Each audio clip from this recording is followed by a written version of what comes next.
Referral eligibility criteria 3 days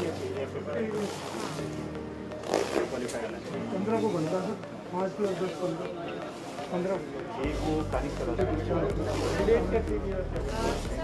आप जाएंगे साथ में सर? मैंने भी संगीता बोला।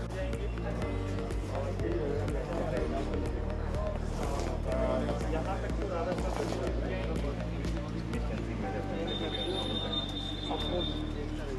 एक्सपर्टीज थोड़ा सा ही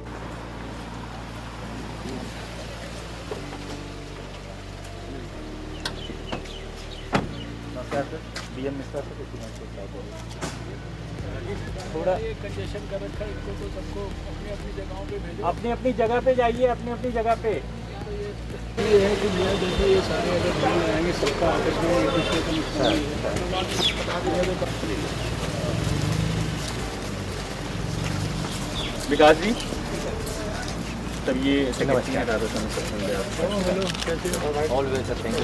तो भैया आप लोगों के साथ जुड़ा हूँ बहुत सालों से। सर जी सर, बहुत सेवा है। आप इधर ही रह रहे हो क्या आजकल आसपास? नहीं नहीं, मैं तो दूर हूँ, लेकिन जहाँ पे आप जाओगे वहाँ तो हम पहुँचेंगे। और ये वर्ल्ड क्लास फैसिलिटी बनाओगे तो हम कैसे छोड़ देंगे। Thank you.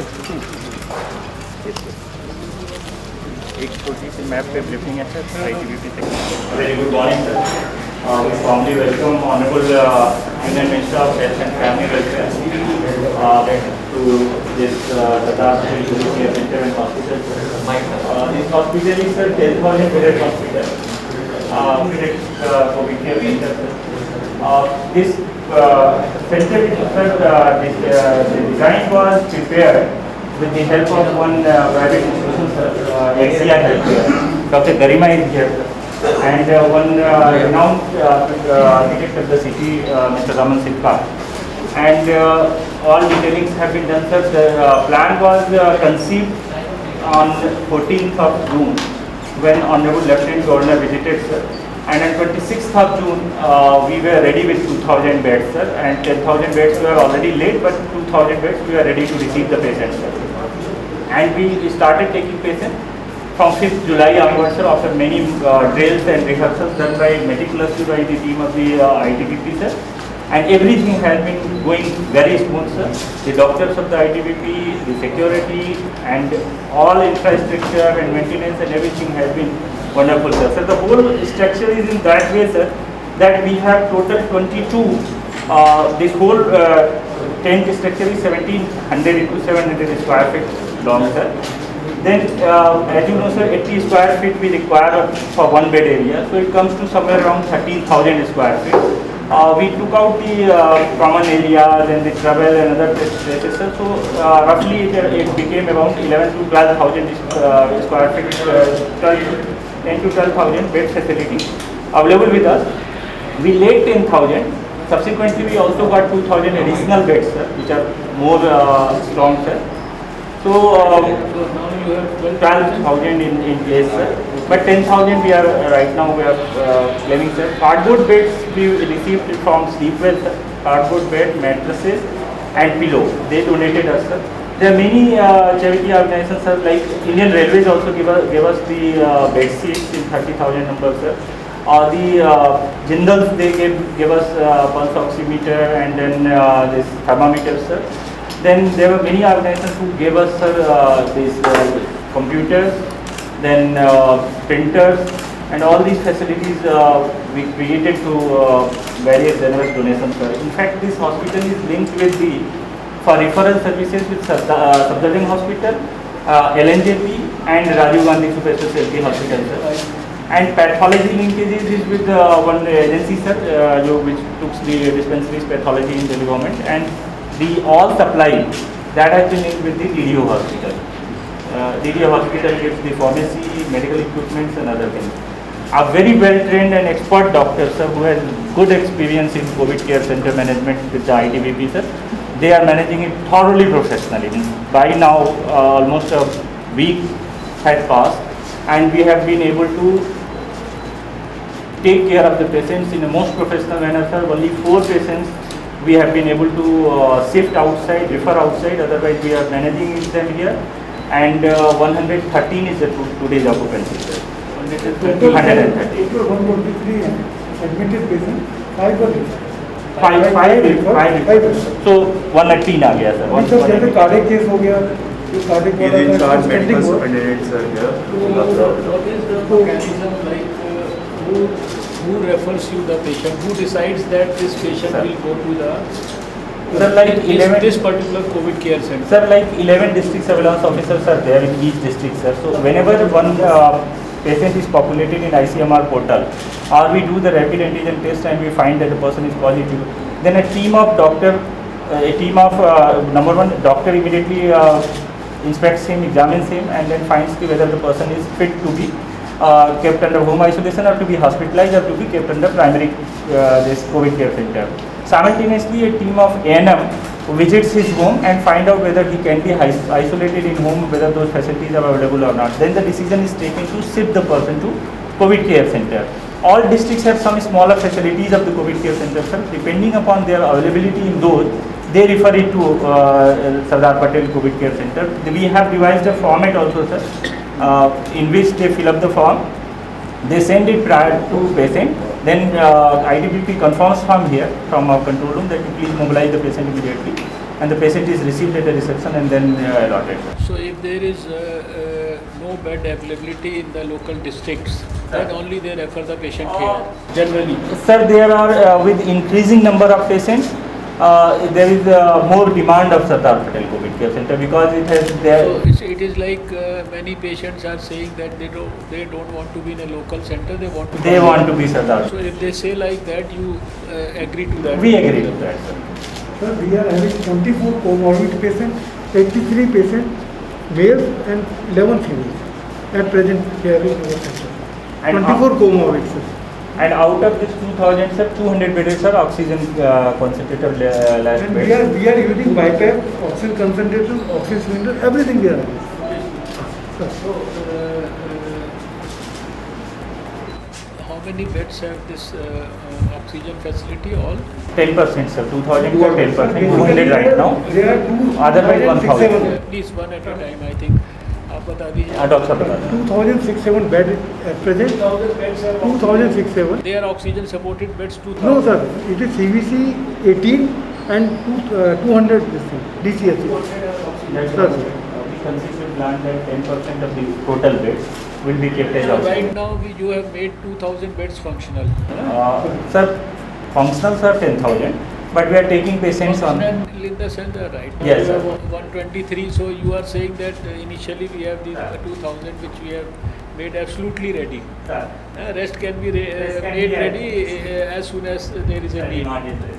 So out of those 2000, 10%, that is about 200, they are oxygen supported, right? So how many doctors right now in this whole campus? Sir, total doctors are 91, sir. Sir, actually, what we have done, sir, we have done the scalability. So we have created a scale of 2,000 beds, and the scale is, sir, 320 doctors, medical personnel per shift, sir, per day, sir. That will be for 14 days, sir. And the shift is, sir, like there are total right now 20 enclosures. Each enclosure will have a capacity of 100 and more bed. And each enclosure will have a ratio of 1 doctor, 2 staff nurse and 3 paramedics, sir.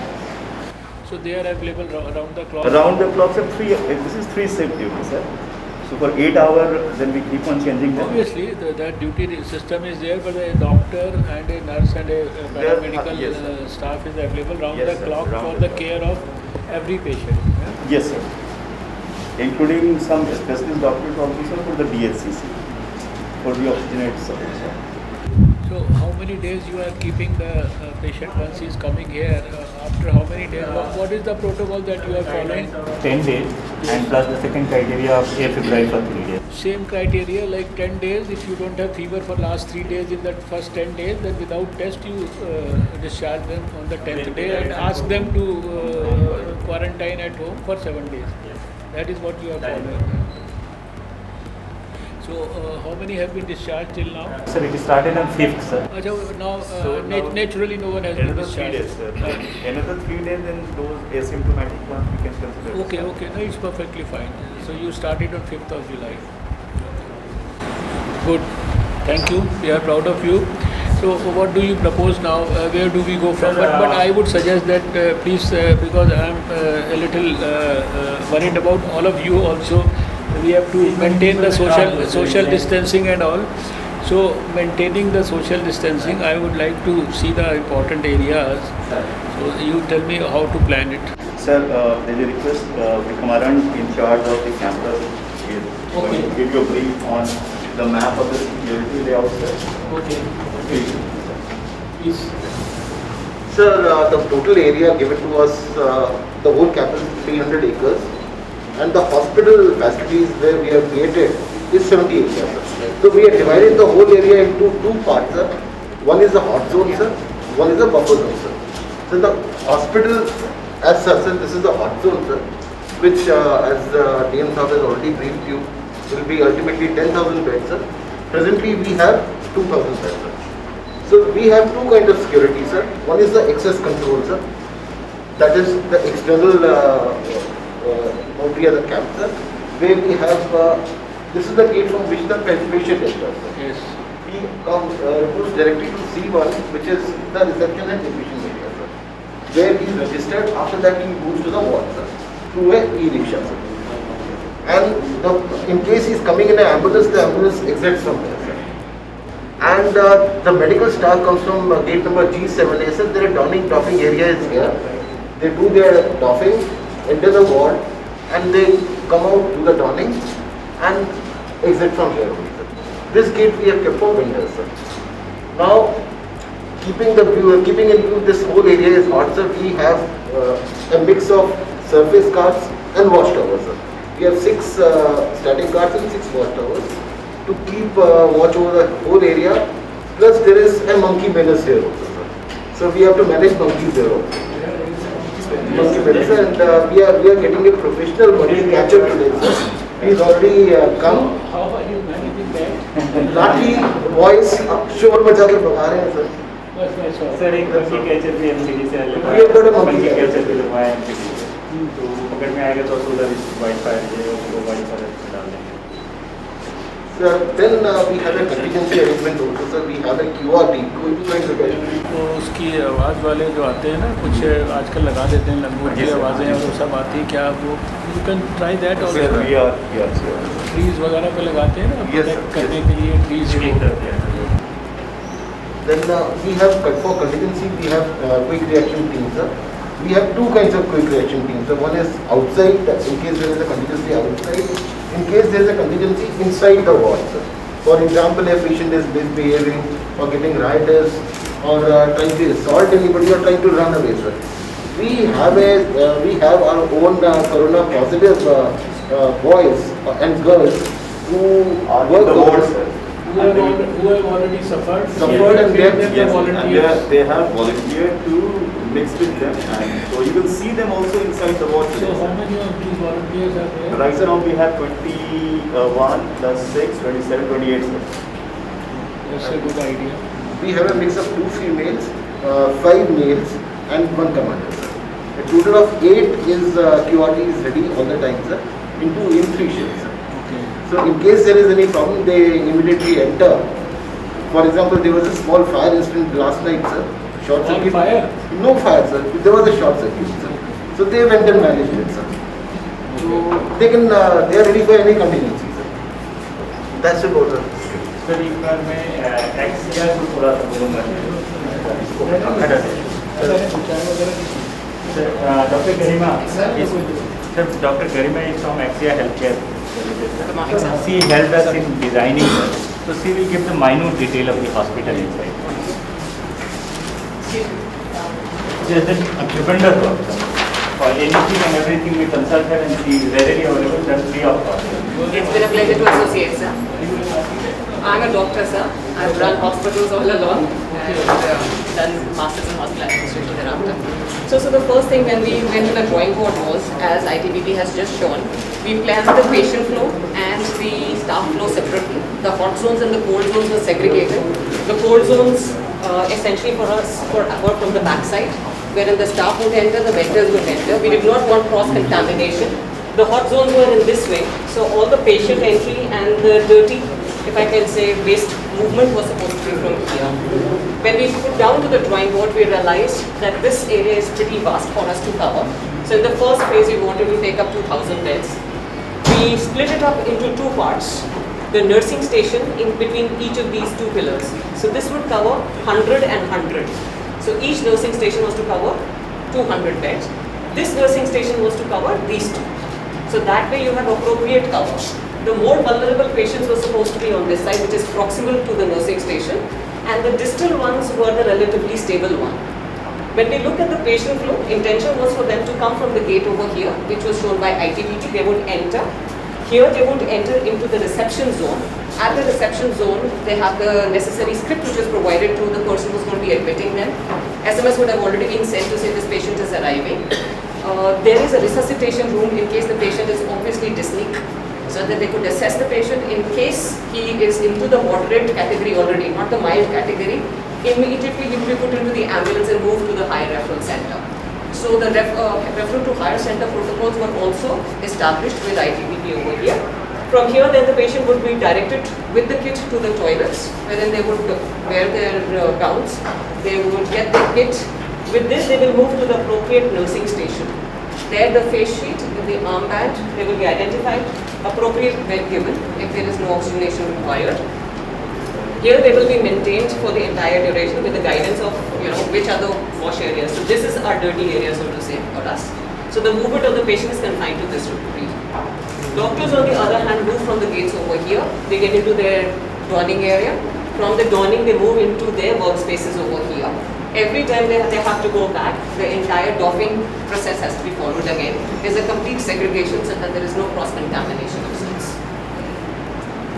And in this, what we did also plan and we executed was a resuscitation area. Right now, because this part is not being utilized, so it's only about this part. Only this. We have cordoned, sir.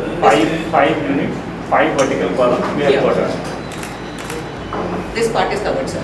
So this part is active. There is also a way, there is also a screen between the nursing station and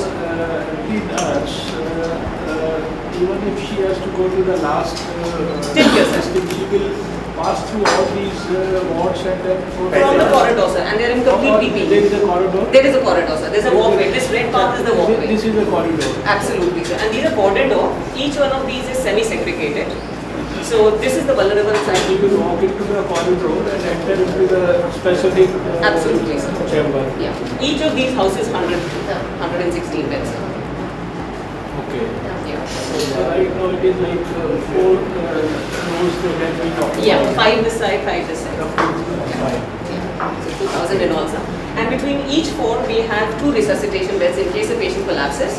And there is a code blue which is announced. Then the nursing station from here will move in, and the patient will be resuscitated not with the other patients because there will be aerosol generation. It is on this lane.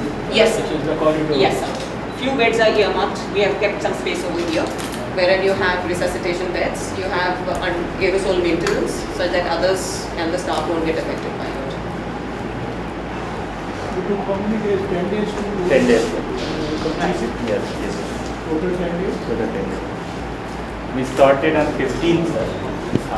Then we could complete it on the 25th and 26th. Yes, 25th evening we announced it to be open.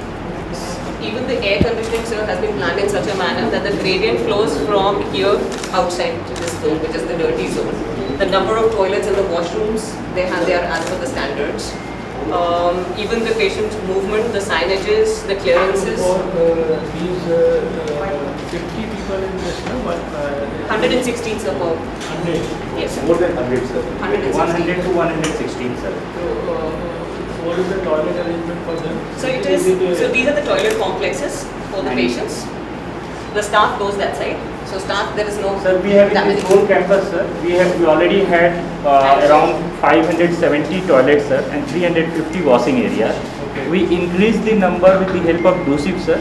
So we put right now we have put around 100 temporary toilets because patients are less. But we are in the process of increasing up to 500. Every patient is now they're coming back. Next, either side में Here, sir. toilet. Here's this and this. This is what they use. Is coming out to another From this side. walkway and into this zone. So this is the dirty zone, sir, for us. So we allow movement And here. there is a shade also, sir, for the accessing these toilets. There is a shade. And it is covered such that because of the rains and all, there is such. We have created that shade. Even from a pharmacy perspective, we've got the inventory over here which dispenses to the nursing stations. You are a medical doctor? I'm a medical doctor, sir. He has done remarkable, sir. Sorry, sir? Which college? Sir, this is Government Medical College, Jammu. We'll pass out from there. So where do we go now? You go Sir. to the kitchen, sir.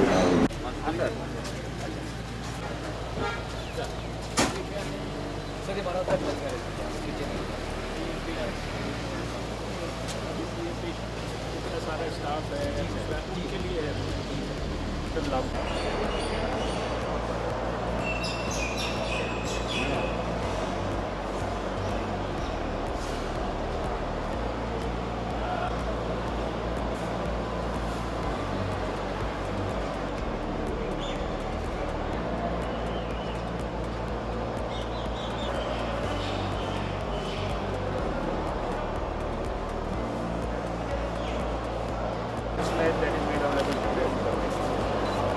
क्योंकि DPCC का एक NGT का direction आया हुआ है sir. DPCC का वो एक वो था, बल्कि मैंने ही सजेस्ट किया था कि because then there were too many things कि उसको पहले डाल के जो है वहाँ पे डाल के डिसइंफेक्ट करें।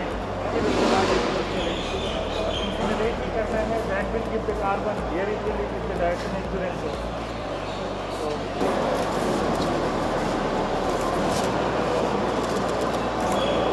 मेनू हैज बीन सर दाल है sir, menu has been sir ये दोनों चने हैं सर, ये सब्जी है sir, rice 4 chapati and school with Sir, dietitians of ITBP has given the menu, sir. Hospital in Greater Noida, sir. We got the menu prepared. Sir काढ़ा से शुरू होता है सर, शाम को हल्दी से ख़त्म करते हैं and in between 3 meal sir and then जितने लोग यहाँ काम कर रहे हैं इनको भी काढ़ा पिलाएं। हाँ सर पीरेंगे और इनको भी तो प्रोटेक्टेड रखो। Sir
respectively chairperson of the Indian Secretary team led by Mr. P.P. Sharma, who started replacing the inventory in and out of stocks as well as in what supply to the hospitals and other things. And that is being done meticulously. Sir Deendayal Upadhyay hospital से सारी medical supply infrastructure सारा हमारा donation है. Storage basically नीचे है sir. और sir जैसे हाँ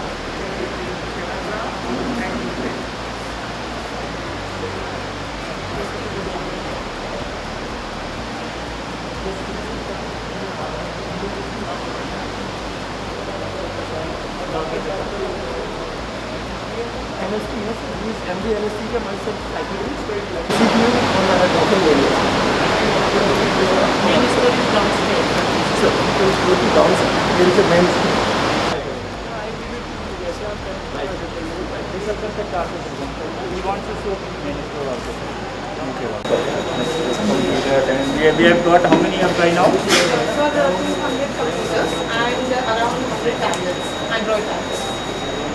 And we are in process to receive more tablets. We have planned it to scale.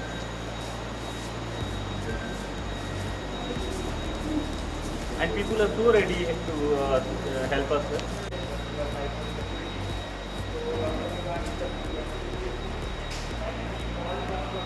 Mask and everything, it's we are getting in huge quantity even beyond our use capacity. Nestle has given sir coffee machine. कितनी आ गई है अभी तक 20 है. 20 have come.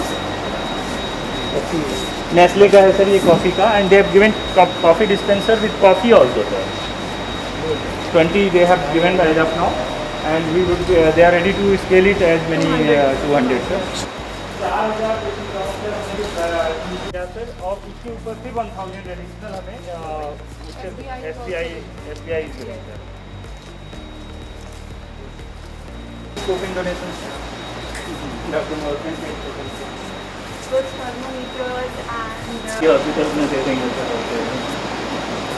क्योंकि अभी तो यही लग रहा है सर आप. so for everything that we have asked for donation, there's a return plan. So this in Nescafe की 90 are going to be returned to them. ठीक है.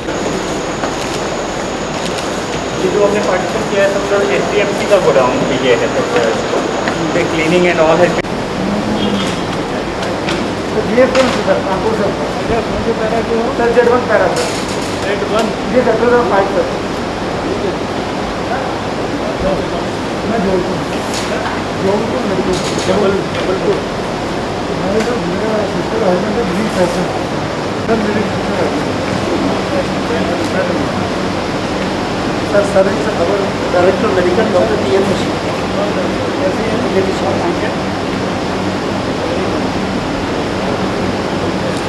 Just for this.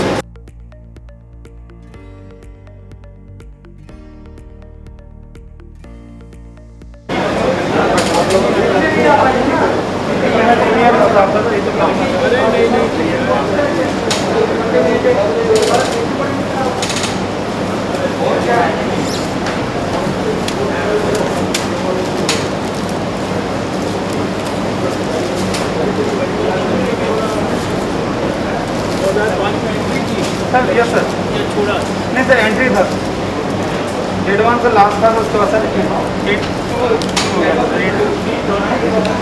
सर अभी तो सर IJ तक से पहुँच गया सर IJ J2 ये सब पहुँच गया.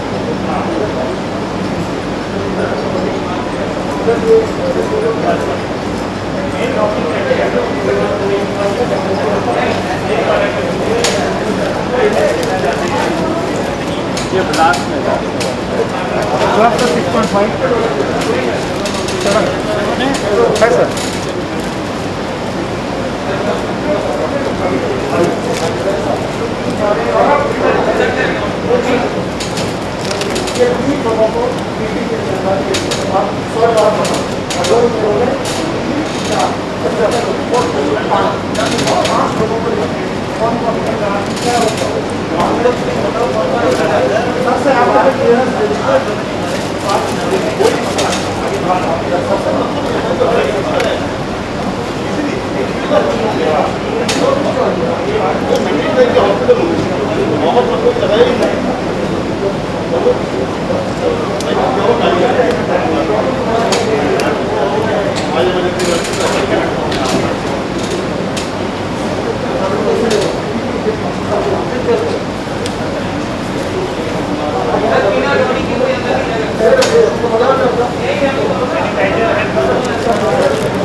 नहीं नहीं रहने दो, अरे आज से मत करो यार, आप चढ़ेगा सर वो पूरा उसके ऊपर ऊपर आएगा सर। हाँ पूरा पूरा ऊपर आएगा पूरा।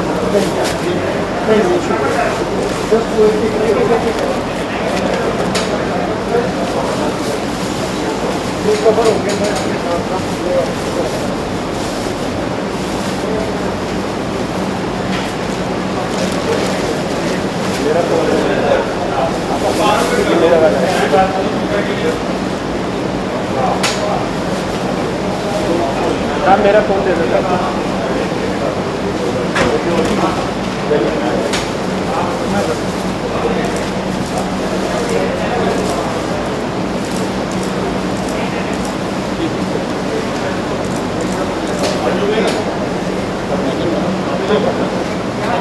तो मैं पहना हुआ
उसका वो फायदा नहीं कर सकते इनको लाइन करने में। इतना अच्छा क्वालिटी दिया है क्योंकि उसे सब ने सब कोऑर्डिनेट किया, इतनी quality is very good, doctors are very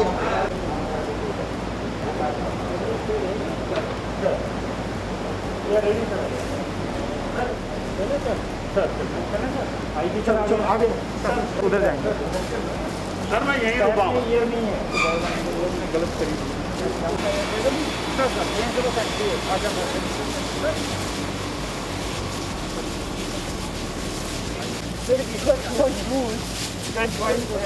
10,000 की जब डिजाइनिंग कर रहे थे सर, दूसरा मैंने शुरू में ही अब डॉक्टर डिजाइन है डॉक्टर चलो ना that became already sir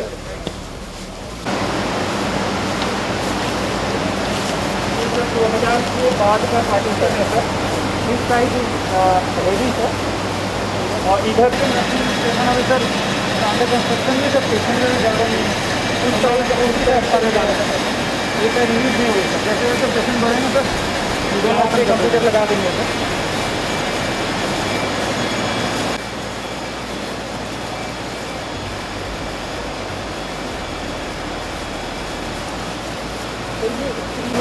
sir यहाँ से एंट्री है सर। सर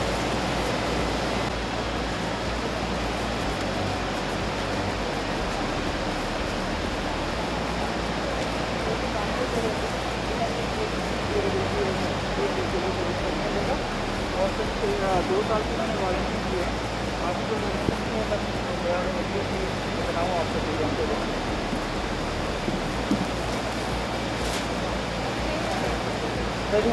कुछ नहीं होगा सर। आप लोग भी बैठ जाओ। वाइड स्टार्ट हो गया।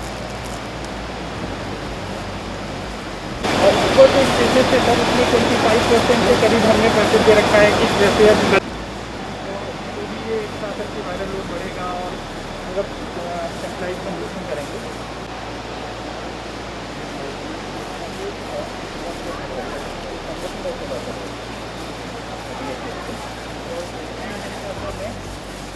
वो डाला है सर 1 सब रेडी हो चुका सॉफ्टवेयर पे चला रहे हैं और टैबलेट बेस्ड है, सब पेन पेपर नहीं है। नोट बना के भिजवाइएगा मेरे ऑफिस में। ठीक है सर, ठीक है सर। ये पार्टीशनिंग राधा स्वामी ने करके दी है सर, और जो नीचे की जो फिनाइल क्लोरीन है सर ये भी मैंने किया है।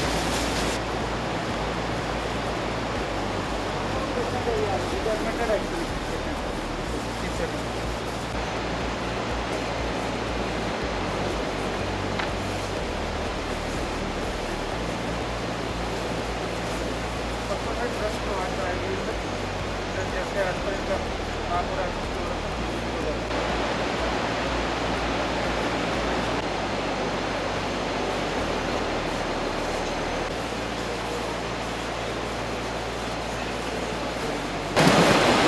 परेशानी तो नहीं यहाँ पे। खाना अच्छा मिलता है? हाँ सर अच्छा है। मन लग रहा है? हाँ सर ठीक है। ये इनकी बात है, फिर ठीक तरीके घर चले जाओगे। कहाँ से आए? CRPF greater Noida. ठीक है सर कोई परेशानी तो नहीं है? नहीं सर, कोई दिक्कत नहीं है सर। आपको? ठीक है सर। नींद अच्छी आती है? हाँ सर। खाना वगैरह अच्छा लगता है? सर खाना अच्छा लगता है? खाना अच्छा लगता है सर। भगवान आपको ठीक करेगा जल्दी। कल हमने सर ठीक है, कोई परेशानी तो नहीं है? नहीं सर। सर ये सारे सर कोई परेशानी तो नहीं है? ठीक है सर। खाना वगैरह ठीक है सर, कोई प्रॉब्लम नहीं है हमारे पास। टॉयलेट वगैरह साफ है? टॉयलेट पानी जहाँ रहता है वो साफ है और ज़्यादा भी है सर।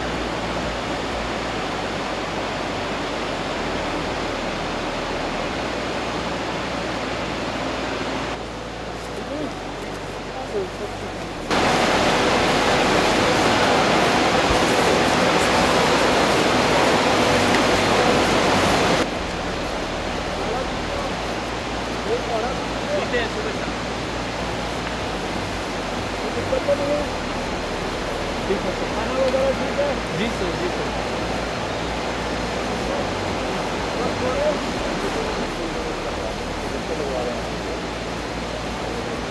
इसमें ना ये ब्लू वाला सर जो इधर इस साइड में हमने जो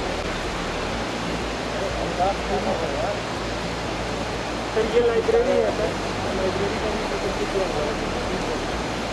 और कुछ कपड़े वगैरह टांगने की प्रॉब्लम आ रही थी सर, तो ये सर फिर डब्बा है सर, वो जो इनके गंदे कपड़े होते हैं सर डब्बे में उधर डाल देते हैं, सारा से वैसा ही काम दे देगा मदन।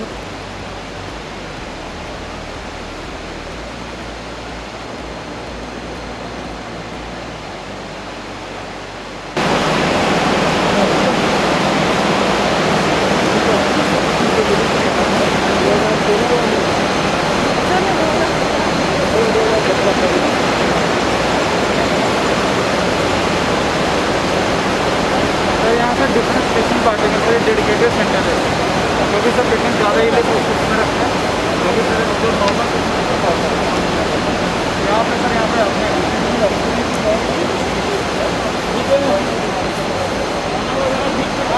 हाँ सब मिल रहा है ठीक है सर। हाँ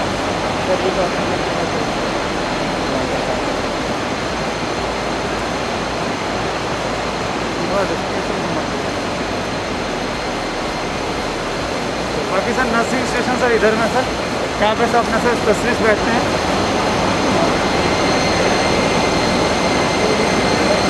नर्सिंग स्टेशन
अभी इंसेप्शन ही 2000 का कर रहे हैं, जबकि ऑलरेडी इंसेप्टेड है यहाँ पे 10,000।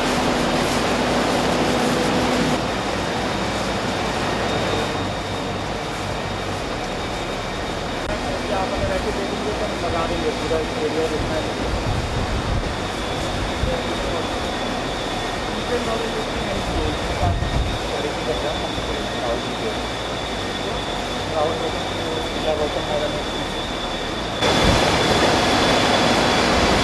उन्होंने तो बेड भी दिया है, हॉस्पिटल भी दिया है, किलो भी दिया है, और साथ में उन्होंने 4,000 ऑपरेशन ग्राउंड भी दिया है।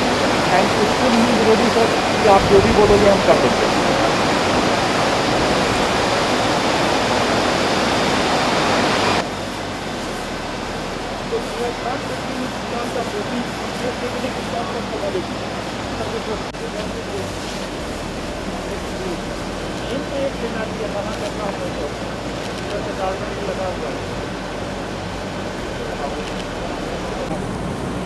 सर आज आपने इंस्पेक्शन देखा, क्या क्या तैयारियां देखी आपने? देखिए, मुझे बहुत खुशी है कि दुनिया का सबसे बड़ा कोविड के मरीज़ों की केयर के लिए जो सेंटर भारत की राजधानी दिल्ली में बनाया गया है, Sardar Patel Covid care centre, जिसमें 10 से 12 हज़ार तक मरीज़ों के रहने की, उनके इलाज की सब प्रकार की समुचित व्यवस्थाएं हैं, उसको बहुत विस्तार से मैंने आज निरीक्षण किया है। कई मरीज़ों से भी जो यहाँ पर भर्ती हो चुके हैं, उनसे भी जाकर बातचीत की है, उनसे उनको कोई तकलीफ़ तो नहीं है इसकी जानकारी ली है, उनसे यहाँ के भोजन के बारे में, यहाँ के टॉयलेट्स के बारे में, यहाँ के डॉक्टरों के बारे में, नर्सिस के बारे में, सपोर्ट स्टाफ के बारे में और दूसरी सब सुविधाओं के बारे में बात की है। सबने संतोष और प्रसन्नता व्यक्त की है, सब काफ़ी उत्साहित हैं, सबका मनोबल बहुत ऊंचा है। मैं आज यहाँ निरीक्षण करने के बाद जितने भी यहाँ डॉक्टर्स हैं, नर्सेज हैं, जो हमारे सरकार के प्रशासन के जितने भी अधिकारी हैं, उनके सभी सहयोगी हैं, यहाँ पर इसकी स्थापना में और इसको चलाने में जो हमारी ITBP है और जो राष्ट्रीय सीमा सुरक्षा बल है, इसके सभी जितने भी अधिकारी हैं, इसके भी जितने भी सब डॉक्टर्स हैं, उनको भी मैं सब, और दिल्ली के प्रशासन के जितने भी हमारे अधिकारी हैं, डॉक्टर्स हैं, भारत सरकार से जुड़े हुए जितने लोग हैं, और विशेष रूप से जो यहाँ पर जिन्होंने इसकी स्थापना में सबसे महत्वपूर्ण योगदान दिया, ऐसे राधा स्वामी सत्संग से जुड़े हुए सभी वॉलंटियर्स, उन सबको हृदय से नमन भी करता हूँ, उनको सबको हृदय से बहुत बधाई भी देता हूँ।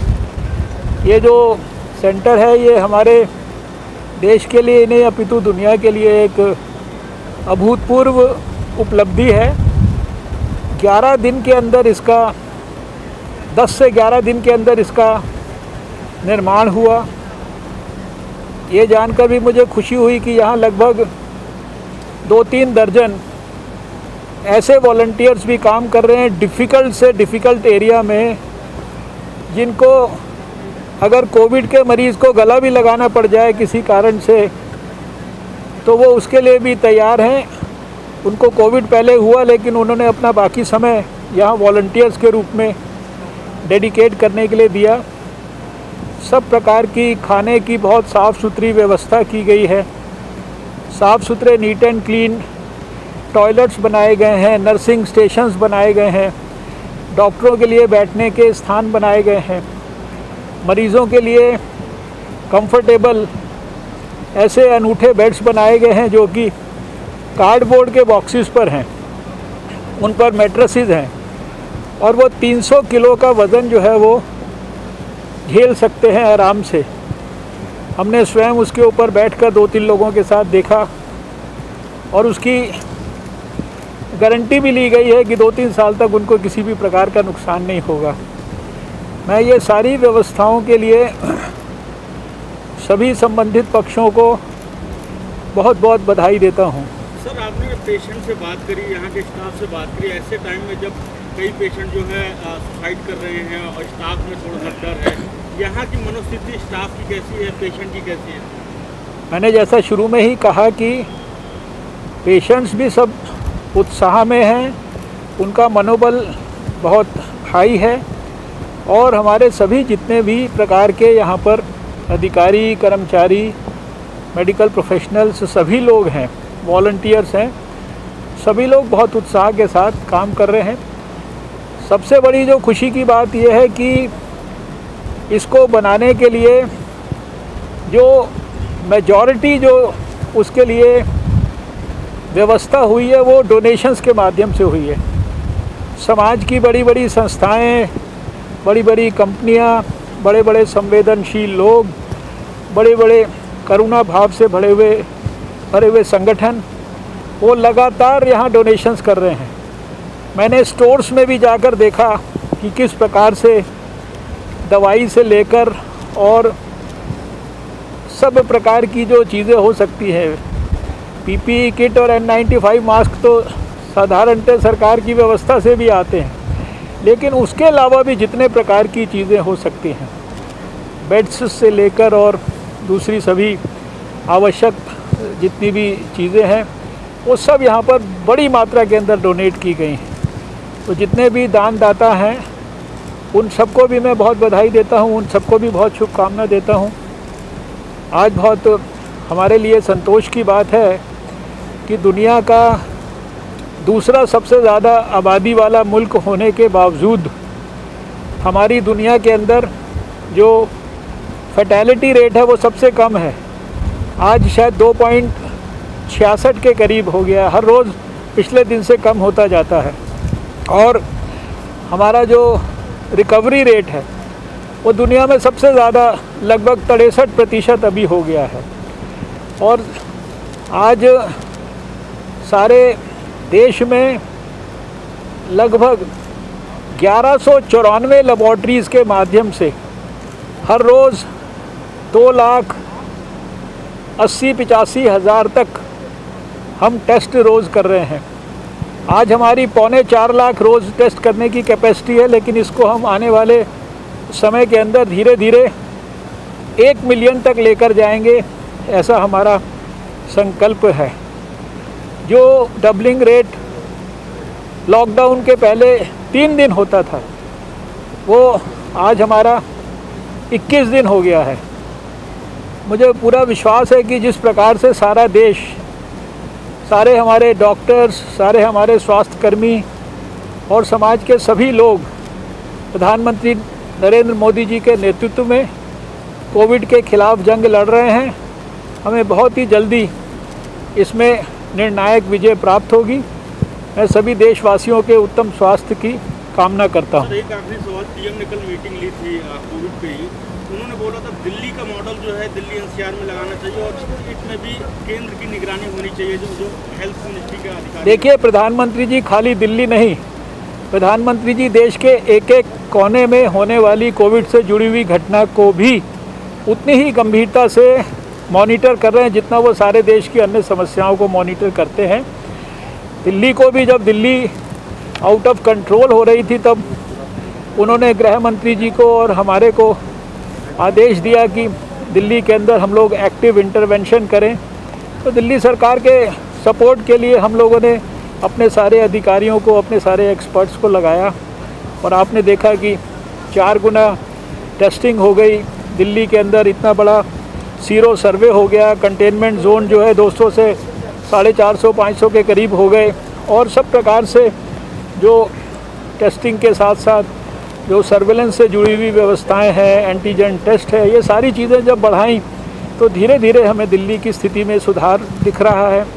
एनसीआर के ऊपर भी उसी तरह से काम हो रहा है। सारे देश में जहाँ जहाँ ज़्यादा तकलीफ़ है उस पर विशेष ध्यान दिया जा रहा है, उनको और ज़्यादा हैंड होल्डिंग की जा रही है, उनकी और ज़्यादा मॉनिटरिंग की जा रही है। इसीलिए मैंने कहा कि प्रधानमंत्री जी के नेतृत्व में हम लोगों को निश्चित रूप से आने वाले समय में निर्णायक सफलता मिलेगी।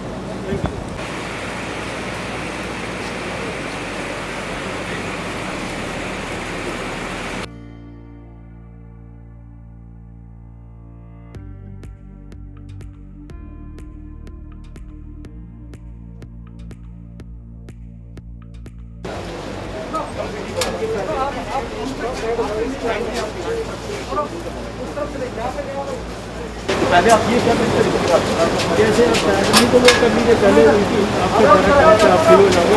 नहीं सर, नहीं सर, यहाँ कर यहीं पे कर लेंगे।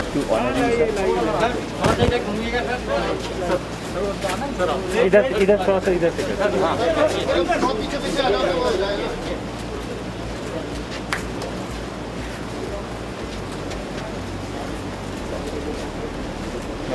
एक मोमेंटो है सर, डीएम साहब आप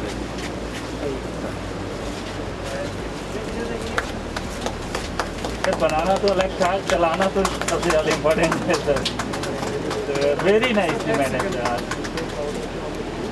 thank you sir, thank you sir. मैं इस तरफ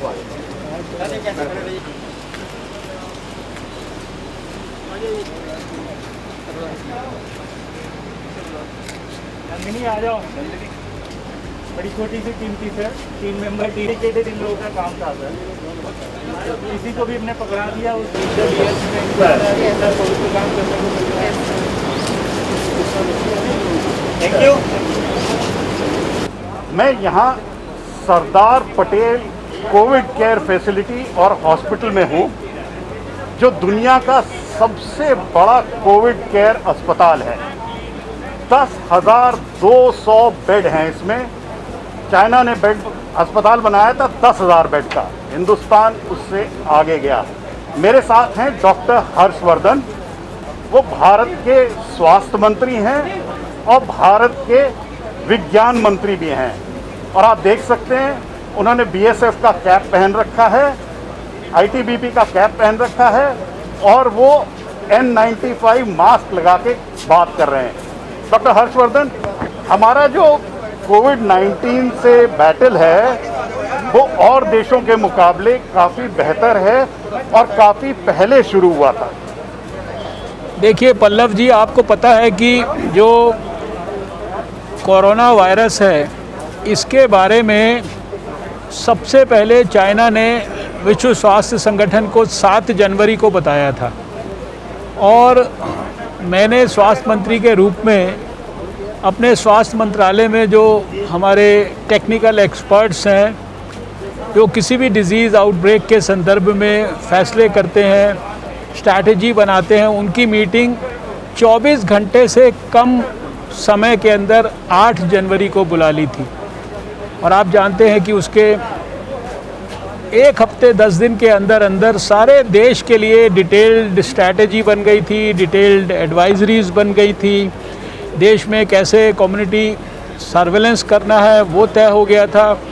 एयरपोर्ट्स के ऊपर, जो हमारे सी पोर्ट्स हैं उनके ऊपर, लैंड बॉर्डर्स के ऊपर कैसे पॉइंट ऑफ एंट्री सर्वेलेंस करना है, वो सारी चीज़ें तय हो गई थी।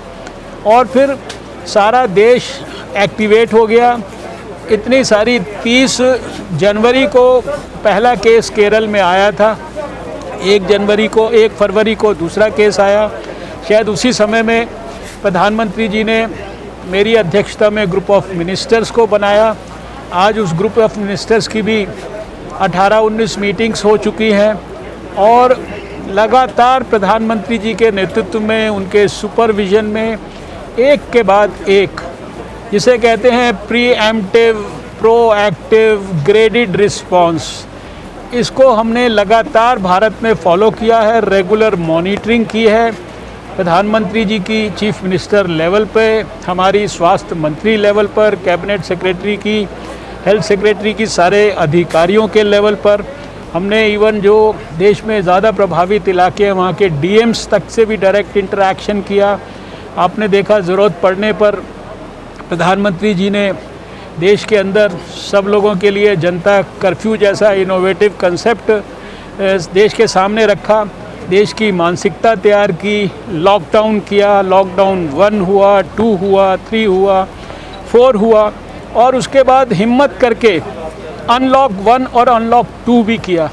बहुत बड़ी समस्याएं बीच में थी, तबलीगी की समस्या आई, माइग्रेंट वर्कर्स की समस्या आई, बाद में लाखों की तादाद में, इनफैक्ट मिलियंस की तादाद में माइग्रेंट वर्कर्स को उनके घर वापस भेजने का एक कितना बड़ा प्रयास हुआ। उसके लिए स्पेशल ट्रेन्स चलाई गई। ये सारा कुछ करते करते और इस सारी यात्रा में याद करें, ये वायरस और इसके लिए वायरस का टेस्ट, इसका स्वैब अमेरिका जाया करता था कुछ वर्ष पहले तक। हमारे पास एक लेबॉर्ट्री थी और हमने किस प्रकार से अप्रैल के महीने में अगर आप ख्याल करेंगे तो शायद हम 5-6 हज़ार टेस्ट रोज़ करते थे। आज हमारे पास देश में 1194 लेबॉर्ट्रीज़ हैं जहां हम इस वायरस के लिए टेस्ट कर रहे हैं। टेस्ट भी सब प्रकार के कर रहे हैं, RT-PCR टेस्ट कर रहे हैं, एंटीजन टेस्ट कर रहे हैं, एंटीबॉडी टेस्ट कर रहे हैं। और आज एक दिन में 2,80,000 85,000 तक टेस्ट हो रहे हैं। 4.25 लाख हमारी टेस्ट करने की कैपेसिटी हो गई। और लेकिन हमने अभी रुके नहीं हैं, हम 1 मिलियन टेस्ट रोज़ करने की अपनी कैपेसिटी को लगातार तेज़ी से विकसित कर रहे हैं। हम सर, आप जाने जाते हैं भारत से एक वायरस जो हमने भगाया, पोलियो वायरस का। पोलियो वायरस को भगाने में आपका बहुत बड़ा हाथ रहा। तो कहीं ना कहीं आपको लगता है कि हम ये कोरोना पे जीत पाएंगे जल्दी? देखिए, अपनी तरफ से जितने प्रयास हो सकते हैं वो सारे कुछ हम कर रहे हैं। भारत को बहुत बड़ा अनुभव है, हमने चेचक को जड़ से समाप्त किया, दुनिया में कंट्रीब्यूशन किया। हम लोगों ने पोलियो को जड़ से समाप्त किया। 2014 में स्वास्थ्य मंत्री के रूप में मुझे याद है जब इबोला आया दुनिया में, हमने भारत में इबोला को घुसने नहीं दिया। पिछले वर्ष नीपा जब केरल में आया, हमने उसको केरल से बाहर नहीं निकलने दिया। और आज कोरोना वायरस के मामले में भी जब दुनिया में हम दूसरे नंबर की आबादी का मुल्क हैं, हमारी 135 करोड़ से ज़्यादा की आबादी है, हमारा पर मिलियन केसेस का नंबर, पर मिलियन डेथ्स का नंबर दुनिया में सबसे कम है। सबसे कम हमारा मोर्टेलिटी रेट 2.66 और हमारा जो रिकवरी रेट है वो 63% है। डबलिंग रेट जो है वो 3 से बढ़कर 21 दिन हो गया है। तो मुझे पूरा विश्वास है कि जिस प्रकार से प्रधानमंत्री जी के लगातार मार्गदर्शन में, जिस तरह से स्टेट गवर्नमेंट, स्टेट्स के हेल्थ डिपार्टमेंट्स के सपोर्ट से हमारे सर्वेलेंस वर्कर्स, हमारे डॉक्टर्स, हमारे कोरोना वॉरियर्स, हमारी नर्सेज और हमारे सिक्योरिटी के लोग, सभी हमारे जो अभी आज जहाँ पर हम आए हैं यहाँ देख रहे हैं आपकी किस प्रकार से हमारे ITBP के लोग जो है, हमारी सीमा सुरक्षा के जो सशस्त्र दल के लोग हैं, ये सारे लोग पुलिस हो, कोई ऐसा सेक्शन नहीं है। और आपके जैसे जर्नलिस्ट, उन्होंने भी बहुत अच्छा काम किया कोरोना वॉरियर्स के रूप में सड़क पर आकर जो है इस लड़ाई को लड़ने के लिए कोरोना वायरस का सामना किया। मुझे पूरा विश्वास है कि कोरोना के खिलाफ जो जंग चल रही है, इसमें भारत को निश्चित रूप से आने वाले समय में एक निर्णायक विजय प्राप्त होगी। आप आज देख रहे हैं, जहां आप मेरा इंटरव्यू ले रहे हैं, ये दुनिया का सबसे बड़ा कोविड केयर सेंटर बनाया गया है, जिसकी कैपेसिटी 10,000 से 12,000 के बीच में विकसित की गई है। यहाँ सब प्रकार की आधुनिक सुविधाएं हैं और इस कैपेसिटी को बनाने में सिर्फ 10 दिन का समय लगा है। और इसको बनाने के लिए जितने साधन जुटाए गए वो सब समाज के लोगों ने उनको डोनेट किया है। राधा स्वामी सत्संग से जुड़े हुए वॉलंटियर्स यहाँ पर दिन रात काम कर रहे हैं, डॉक्टर्स काम कर रहे हैं, आईटीबीपी के और हमारे से जो सीमा सुरक्षा दल है, बीएसएफ के, इनके सब के जो है डॉक्टर्स हैं, दूसरे जो लोग हैं, दिल्ली सरकार, भारत सरकार, उसके प्रशासनिक अधिकारी हैं, सभी लोग जो है बहुत ही जिसे कहते हैं कि हृदय से, मन से, आत्मा से यहाँ पर काम कर रहे हैं, पूरे मनोयोग से काम कर रहे हैं। सर, केस क्यों बढ़ रहे हैं? केस देखिए घट नहीं रहे, केस बढ़ते जा रहे हैं। देखिए आपको मैंने अभी बताया कि ये जो केसेस हैं, हम तो खुद चाह रहे हैं, हम इतनी तेज़ी से अपनी कैपेसिटी को बढ़ा रहे हैं। अभी दिल्ली शहर की बात करें तो कुछ दिन पहले तक 5,000 टेस्ट होते थे, कल एक दिन पहले 22,000 टेस्ट हुए। हम तो चाहते हैं, हमारी शुरू से स्ट्रैटेजी यही है कि ज़्यादा से ज़्यादा केस डिटेक्ट होने चाहिए, अर्ली डिटेक्ट होने चाहिए, तुरंत उनका ट्रीटमेंट शुरू होना चाहिए। तुरंत अगर अस्पताल में या किसी हेल्थ सेंटर में कोविड के या कोविड केयर सेंटर में उन्हें जाना है या क्वारंटाइन सेंटर में जाना है, वहाँ उनको शिफ्ट करना चाहिए ताकि अर्ली ट्रीटमेंट शुरू हो और हमारी मॉर्टेलिटी नीचे रहे। आज दुनिया में सबसे कम हमारी मॉर्टेलिटी है, 3 से भी कम हो गई और हमारा लक्ष्य है कि इसको 1 से भी कम हम ले जाना चाहते हैं। यही हम सारे देश के अंदर लोगों को बता रहे हैं। इन नंबर्स की आप बात कर रहे हैं, अगर मान लीजिए 8 लाख के करीब केसेस हुए हैं, 5 लाख तो ठीक होकर घर जा चुके हैं, बाकी 3 लाख के अंदर भी अधिकांश जो है वो ठीक होकर घर जाने की स्थिति के अंदर जो है ऑन रोड टू रिकवरी हैं। और इसको कंपेयर करिए वर्ल्ड के एवरेज से, अमेरिका के, इंग्लैंड के, फ्रांस के, जर्मनी के, इटली के, स्पेन के, इन ब्राज़ील के, इन देशों के एवरेज से, तो आप देखेंगे कि भारत का इतना बड़ा देश होते हुए भी नंबर बहुत कम है। आप सर स्वास्थ्य मंत्री हैं, खुद ईएनटी सर्जन रहे हैं, आपने बहुत ढेर सारे पैंडेमिक देखे हैं। मैंने भी 1994 के प्लेग के बाद से हर पैंडेमिक कवर किया है। तो जो आपका एक्सपीरियंस रहा है of covering different viral diseases, क्या वो भारत को आज काम आया है? निश्चित रूप से देखिए, भारत के पास एक प्रकार से अद्भुत पोटेंशियल है, क्षमता है। अभी हमारा जो इंटीग्रेटेड डिजीज़ सर्वेलेंस प्रोग्राम है वो बहुत ज़्यादा विकसित है सारे देश में। हमारे जो सर्वेलेंस ऑफिसर्स हैं, हमारी जो रैपिड रिस्पांस टीम्स हैं, हमारा national centre for disease control है, ये सारे जो हैं बहुत ज़्यादा अनुभव प्राप्त किया है। और ख़ासकर पोलियो को जड़ से समाप्त करते करते ये सर्वेलेंस सिस्टम बहुत बड़े पैमाने पर विकसित हुआ। आपने प्लेग की बात की, प्लेग को मुझे खुद हैंडल करने का 1994 में मौका मिला। मुझे 1996 में डेंगू को हैंडल करने का मौका मिला। मुझे और भी कई बीमारियों को, 98 में एपिडेमिक ड्रॉप्सी जैसी बीमारी को भी, जो कि दूसरे प्रकार की बीमारी वाली जो थी, दूसरे प्रकार की बीमारी थी, उसको हैंडल करने का इस देश ने, स्वाइन फ्लू को, इबोला को और नीपा, जाइका, कितने वायरसेस को इसने हैंडल किया है, बहुत मुस्तैदी से हैंडल किया है। तो स्वाभाविक है जो हमारी जो एक आंतरिक क्षमता है, हमारी योग्यता है, हमारा पोटेंशियल है। और सबसे बड़ी बात है कि जो हमारे देश में समाज के अंदर एक कर्तव्य परायणता का भाव है। जब ज़रूरत होती है तो सारा का सारा समाज खड़ा हो जाता है, सारा का सारा समाज जो है यूनाइट हो जाता है। वो सारी चीज़ों का भारत को निश्चित रूप से लाभ मिला है। और फिर हमने दुनिया में सबसे पहले इस चीज़ को एंटिसिपेट करके उसके खिलाफ जो युद्ध है उसको बहुत साइंटिफिक तरीके से लड़ने की कोशिश की है। खाली अभी डॉक्टर्स नहीं, हमारे वैज्ञानिक भी इस सारे काम में लगे हैं, हमारे सारे साइंस मिनिस्ट्रीज़ हमारी लगी हैं, सारा हमारा ICMR लगा है। आज जो हमारी क्षमता पहले नहीं थी, हमारे पास हम PPE किट तक नहीं बनाते थे, आज दुनिया को हम PPE किट एक्सपोर्ट करने की स्थिति में हैं। सब प्रकार के जो किट्स हैं, टेस्ट करने के, चाहे वो RT-PCR किट्स हो, चाहे एलाइज़ा हो, चाहे वो दूसरे जो हमारे एंटीजन टेस्ट के किट हो, ये सब भारत के अंदर लगभग 200 से ज़्यादा समझ लीजिए कंपनियों को या किट बनाने वाली जो फैसिलिटीज़ हैं उनको हम लोगों ने वैलिडेट किया है इस बीच में।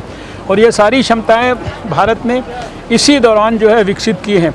आज वैक्सीन को बनाने के लिए भी भारत के अंदर प्रयास हो रहा है, ड्रग की डिस्कवरी के लिए प्रयास हो रहा है, पुरानी ड्रग्स को रीपर्पस करके यूज़ करने के लिए इस्तेमाल हो रहा है। तो हर दिशा में सब लोग मिलकर लगे हैं और इसी के कारण भारत को इतनी ऐतिहासिक सफलता मिली है जिसकी विश्व स्वास्थ्य संगठन भी तारीफ़ कर रहा है। उसने लगातार और इतने बड़े देश में आज तक सब प्रकार के लोगों ने बहुत बीच में सोचा ऐसा हो रहा है, ऐसा हो रहा है, लेकिन आज तक भी देश के अंदर कोई कम्युनिटी ट्रांसमिशन नहीं हुआ है। ये बहुत बड़ी सफलता की बात है। सर, आप विज्ञान मंत्री भी हैं। भारत में कोरोना के खिलाफ वैक्सीन बढ़ाने की मुहिम चल रही है। 2 कंपनियों ने अपना इंडिजिनस वैक्सीन बनाने का काम शुरू किया है। आपको विज्ञान मंत्री के तौर पे कितनी उम्मीद है उन वैक्सीन से और कब तक उम्मीद करी जा सकती है सर?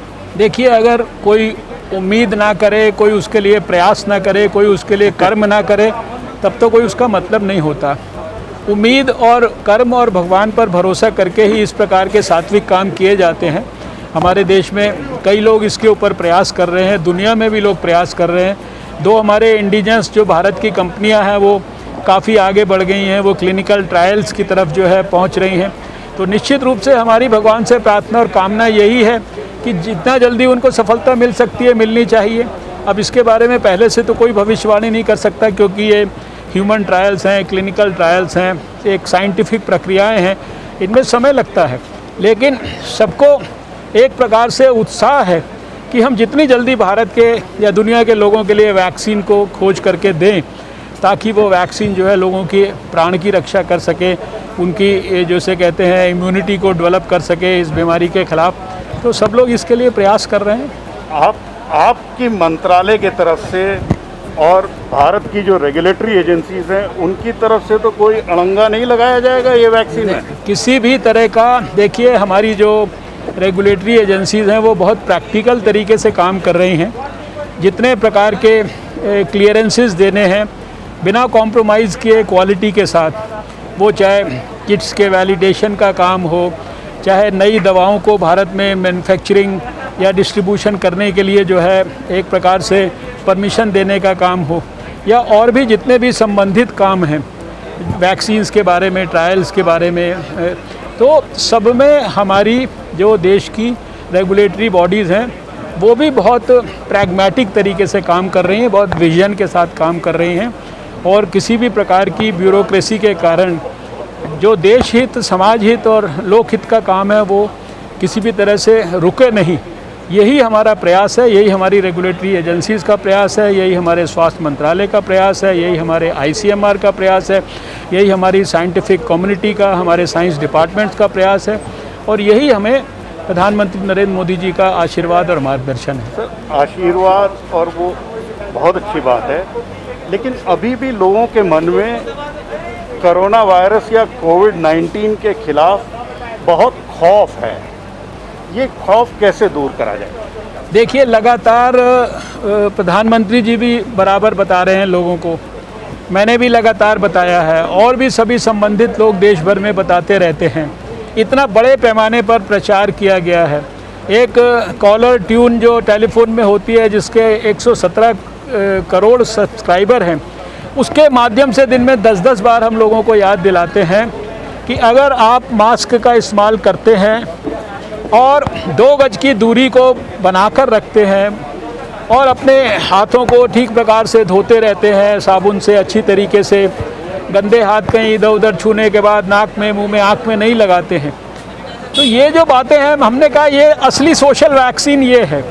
लोगों को बार बार हम ये कह रहे हैं कि अगर ये बेसिक सावधानियां आप रखें तो कोरोना से किसी भी प्रकार का खौफ रखने की ज़रूरत नहीं। देखिए, कोरोना वायरस तेज़ी से एक दूसरे में स्प्रेड होता है, लेकिन इस मामले में कोरोना वायरस विनम्र है कि वो आपको बड़े सिंपल तरीक़ों से अपने आप को बचाने का वो मौका देता है।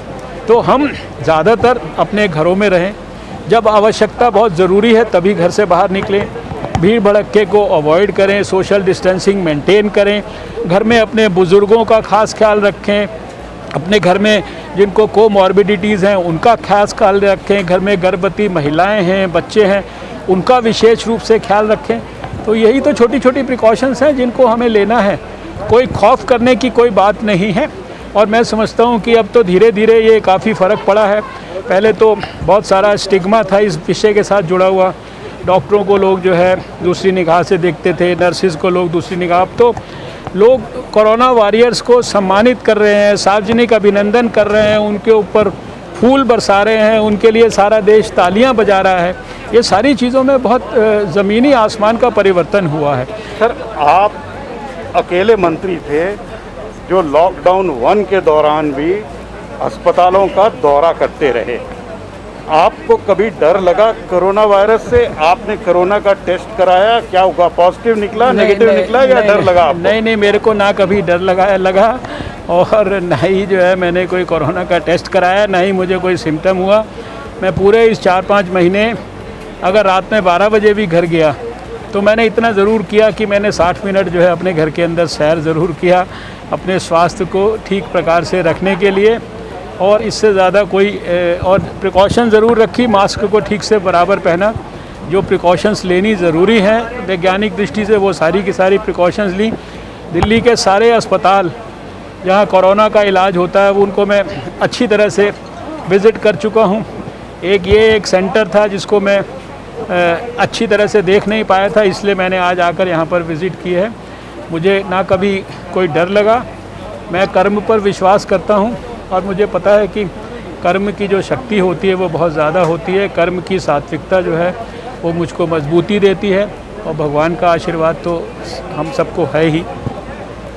तो ये थे डॉक्टर हर्षवर्धन, पेशे से ENT सर्जन हैं, अकेले ऐसे डॉक्टर जिन्होंने भारत से पोलियो वायरस को भगाया और कहीं ना कहीं स्मॉल पॉक्स वाली वायरस को हिंदुस्तान से और दुनिया से भगाने में काम किया। अभी WHO में एग्जीक्यूटिव कमेटी के चेयरमैन हैं। भारत और दुनिया से कोरोना को किस तरह से कोरोना से मुक्त किया जाए उसकी मुहिम में जुड़े हुए हैं।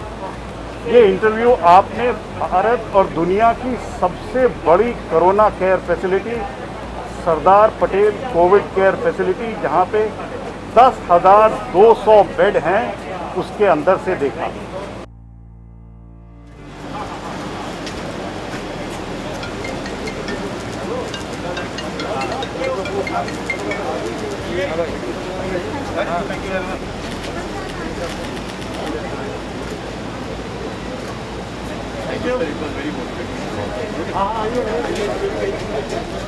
सर, एक छोटी सी हमारी टीम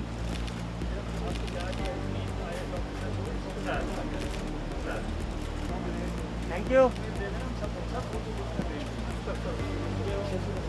अरे देवेंद्र कहाँ है?